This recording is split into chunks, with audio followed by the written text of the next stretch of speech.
को ट्रेन कर कैसे किया जाए। और हमने रिक्वेस्ट भी किया रणदीप गुलेरिया साहब से कि आप जो है आप आके और एक जल्दी से आप एक सीएमई का प्रोग्राम करें जिससे कि यहाँ के लोगों को फ़ायदा हो। हमारे जो पूर्वांचल के तमाम डॉक्टर साहब को सुनना चाहते हैं, एक दोनों स्पीकर, एक अपने आप में बहुत अच्छे स्पीकर, एक बहुत अच्छे टीचर, एक बहुत अच्छे एक ओरेटर थे जिनको हम लोग पाके बहुत धन्यवाद। तो मैं पूरे अपने इस ग्रुप की ओर से Sharda nano society of medicine से सबको उनको धन्यवाद देना चाहता हूँ। आज वे एक बहुत ही बड़ा महत्वपूर्ण वेबिनार जो चर्चा हुई जिसमें कि वैश्विक महामारी कोविड के बाद की भी चर्चा हुई कि कितने लोग उसके कोविड महामारी के बाद दिल की बीमारियों से और सांस की बीमारियों से पीड़ित हैं। और चर्चा कौन कर रहा था? हिंदुस्तान नहीं, पूरे विश्व की मानी जानी हस्ती डॉक्टर नरेश त्रेहान, मेदांता ग्रुप के जो चेयरमैन डायरेक्टर हैं, और डॉक्टर रणदीप गुलेरिया जो एक्स डायरेक्टर एम्स के हैं और इस समय इंटरनल मेडिसिन और पल्मोनोलॉजी स्लीप मेडिसिन के चेयरमैन हैं मेदांता ग्रुप ऑफ इंस्टीट्यूट्स के।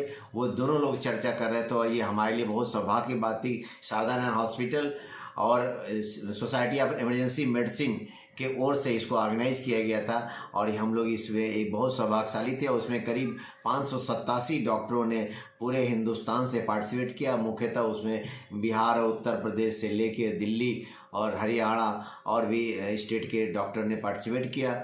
और उसमें सबसे महत्वपूर्ण बात ये थी कि डॉक्टर त्रेहान ने बताया कि कैसे जो कोविड के बाद जो कुछ जो हार्ट में इन्फ्लेमेशन हो जा रहा है और जो लोग बिना चेक करके एक्सरसाइज कर रहे हैं और उस इन्फ्लेमेशन की जांच कराए, बिना इको की जांच कराए और जो एक्सरसाइज कर रहे हैं, चाहे वो डॉक्टर क्यों ना हो, चाहे कोई इंजीनियर क्यों ना हो, उनकी डेथ हो जा रही है। तो सबसे बड़ा सलाह दिया कि कोई भी व्यक्ति अगर एक्सरसाइज कर रहा है और उसको कोविड का असर रहा हो या ना रहा हो, अगर कोई भी एक बार जरूर चेक जरूर कर ले एक्सरसाइज करने से पहले। दूसरी चीज़ उन्होंने बताया कि जो एडवांसमेंट मेदांता में जो आजकल चला आ रहा है कि बहुत सी चीज़ें, चाहे लिक्विड बायोप्सी हो, चाहे हार्ट ट्रांसप्लांटेशन से लेके लंग ट्रांसप्लांटेशन हो रहा है, जो कि सब कुछ आजकल मेदांता में हो रहा है, उसके बारे में चर्चा किया। आपने आयुष्मान से वो भी शादी सुविधा वहाँ भी उपलब्ध है, उसके लिए भी बताया।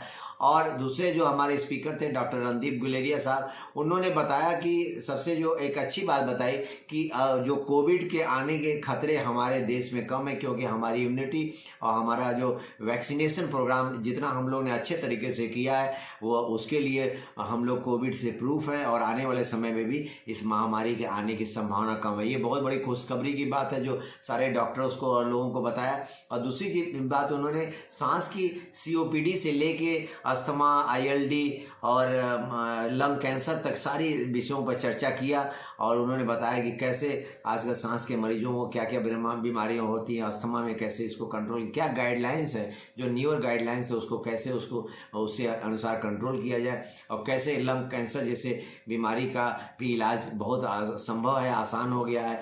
और लंग ट्रांसप्लांटेशन की भी सुविधा, 2-3 लंग ट्रांसप्लांटेशन मेदांता में हो चुके हैं और आगे भी उसके लिए वर्कशॉप करने के लिए भी वो तैयार हैं कि लोगों को ट्रेन कर